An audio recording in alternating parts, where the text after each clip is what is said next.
Hi, I'm Cameroon. This is my Rube Goldberg project, and my goal for my project is to feed my dog.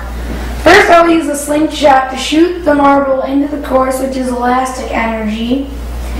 Then the marble goes through the course using gravitational energy. Next, the marble hits the dominoes, which is a transfer of energy. Gravity causes the dominoes to fall.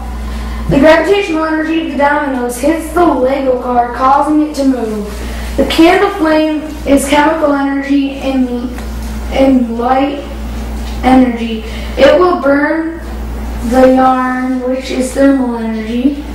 Upon the yarn burning, the full water bottle, right here, the full water bottle flips up the bottle with the dog food through gravitational energy. The dog food goes through the tube and into the dish. Last, my dog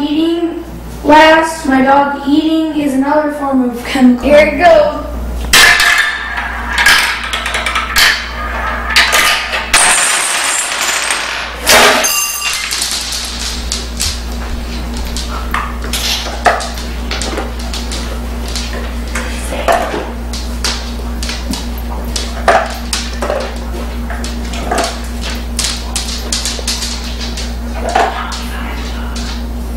That is my dog eating the food.